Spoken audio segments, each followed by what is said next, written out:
The year is 2002. Mike Tyson, the ex-heavyweight champ and professional chaos machine, is nearing the end of his roller coaster career. After years of making waves with his fists and questionable life choices, Iron Mike is craving one final blaze of glory. Champion of the world, Mike Tyson. Then I'll illustrate my reign with bloodshed and pain. Then everybody will fear me. Got tremble in the bones. But standing in his way is Lennox Lewis, the reigning heavyweight champ who's as cool as a cucumber and twice as disciplined. The calm, calculated British Canadian represents everything Tyson is not. Disciplined, level-headed, and in control. It's better, you say to me, I'm going to knock you out, or I'm going to punch you into the other world, or something like that. But, personal comments I don't think are needed in the sport of boxing. Will the aging and unpredictable Tyson rediscover his old mojo and send Lewis to dreamland, reclaiming his heavyweight strap? Or will Lewis's technical wizardry leave the seasoned kid Dynamite with an expired fuse and shattered dreams? Welcome back to Boxing Blitz. Tonight, we're looking at one of the most anticipated heavyweight title fights of the new millennium, a fight between two of the biggest names in boxing history. In one corner, we have Lennox Lewis. At 36 years old, Lewis is in the prime of his career, having avenged his only 2 losses and unified the heavyweight titles. Lennox Lewis enters this fight as the unified WBC, IBF, and IBO heavyweight champion of the world. Standing 6'5" with an 84-inch reach, Lewis is a physical specimen perfectly built for heavyweight boxing. But it's not just his size that makes Lewis such a formidable champion. He possesses a rare combination of athleticism, technical skill, and ring IQ that allows him to dominate opponents in a variety of ways. Lewis's jab is one of the best in heavyweight history, a thudding, accurate punch that he uses to control distance and set up his devastating right hand. That straight right is Lewis's money punch, capable of ending a fight in an instant if he lands clean.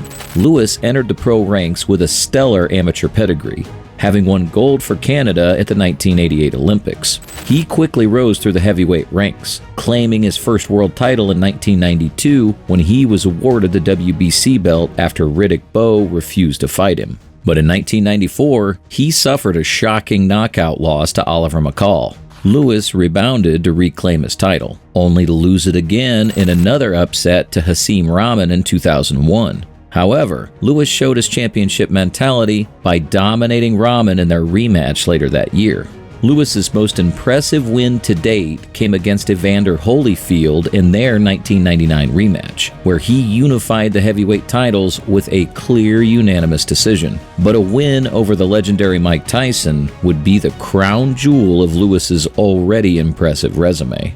But in his way stands once the most feared man on the planet. At 35, Iron Mike believes he still has enough in him to reclaim the title that was once his birthright. Standing 5'11" with a compact, muscular frame, Tyson was never the largest heavyweight. But what he lacked in size, he more than made up for with blinding hand speed, devastating power, and an aura of menace that often had opponents beaten before the opening bell. In his prime, Tyson was a wrecking ball of a fighter. He'd stalk opponents around the ring, bobbing and weaving to avoid punches before unleashing explosive combinations. His signature move was a left hook to the body followed immediately by a left hook to the head, a devastating combo that dropped many opponents. Tyson burst onto the scene in the mid-1980s, tearing through the heavyweight ranks with a string of spectacular knockouts. He unified the titles in 1987 and seemed poised for a long reign at the top of the division.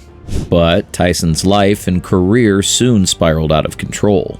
His shocking loss to Buster Douglas in 1990 was followed by a rape conviction that saw him serve 3 years in prison. Since his 1995 comeback, Tyson has struggled to recapture his former dominance. His most high-profile fights in recent years have been marred by controversy. He was disqualified for biting Evander Holyfield's ear in their 1997 rematch. And this match against Lennox was delayed after Tyson bit Lewis at a press conference. Now 35, Tyson enters this fight as a significant underdog. Many boxing observers believe his best days are far behind him. But for Tyson, this fight represents a chance at redemption, an opportunity to prove his detractors wrong and show the world he's still the baddest man on the planet. It's more than just winning a title. It's about cementing his own legacy and going out on his terms. The much-anticipated showdown finally arrived on June 8, 2002. The venue was the Pyramid Arena in Memphis, Tennessee. Not exactly the bright lights of Las Vegas, but the only city willing to host the volatile Tyson. The build-up to the fight had been chaotic, to say the least. Their January press conference turned into a full-scale brawl, with Tyson biting Lewis's leg in the melee. This led to Las Vegas refusing to host the bout, and several other states followed suit in denying Tyson a license. But now, after months of hype and controversy, the two fighters were finally face-to-face in the ring. As referee Eddie Cotton gave his final instructions, the tension in the arena was palpable. Would we see a boxing match or another Tyson meltdown? Lewis entered the ring as the betting favorite, but many gave Tyson a puncher's chance. If he could connect with one of his trademark hooks, even the durable Lewis might go down. As the opening bell rang, the crowd of 15,000 people went silent. The first round saw both fighters feeling each other out, with Lewis establishing his jab and Tyson looking to get inside.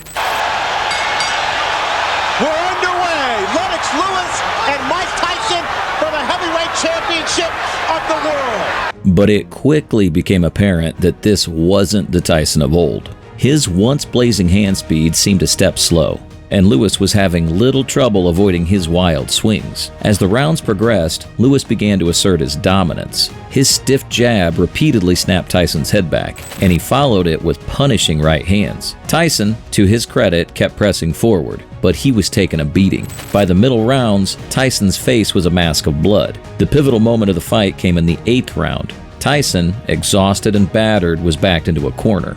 Lewis unleashed a devastating right cross that sent Mike crashing to the canvas. Tyson tried to rise, but his legs were gone. He managed to get to one knee as referee Eddie Cotton's count reached 8, but he could go no further. Cotton waved off the fight, and Lennox Lewis scored the defining victory of his career. After the fight, both men showed mutual respect. Tyson, humbled by the beating he'd taken, praised Lewis as a magnificent fighter and admitted there was no way he could have beaten the champion. For Lewis, it was the crowning achievement of an already stellar career. He had not only beaten Mike Tyson, but had done so in dominant fashion, removing any doubts about his place among the heavyweight greats. In the aftermath of their showdown, both Lewis and Tyson would take very different paths in their boxing careers and personal lives. Lennox Lewis would fight just once more, a controversial technical decision win over Vitaly Klitschko in 2003. He retired shortly after, walking away from the sport as the reigning heavyweight champion. Lewis finished his career with a record of 41 wins, 2 losses, and 1 draw, with 32 wins coming by knockout. In retirement, Lewis has remained involved in boxing as a commentator and occasional trainer. He's widely regarded as one of the greatest heavyweights of all time, with his win over Tyson serving as the exclamation point on a Hall of Fame career. For Mike Tyson, the loss to Lewis effectively marked the end of his career. He would fight 3 more times, winning only once, suffering back-to-back debilitating losses to Danny Williams and Kevin McBride. He retired in 2005 with a record of 50 wins, 6 losses, and 2 no contests, with 44 wins coming by knockout. In the years since, Tyson has worked to rehabilitate his image. He's appeared in movies, launched a successful podcast, and even returned to the ring for an exhibition bout against Roy Jones Jr. in 2020. Thank you for joining us. We hope you enjoyed this look back at one of the most shocking heavyweight fights of the 21st century. Also, remember to subscribe now, or else we'll be forced to start a knitting channel. You don't want that, and neither do we, so hit that button.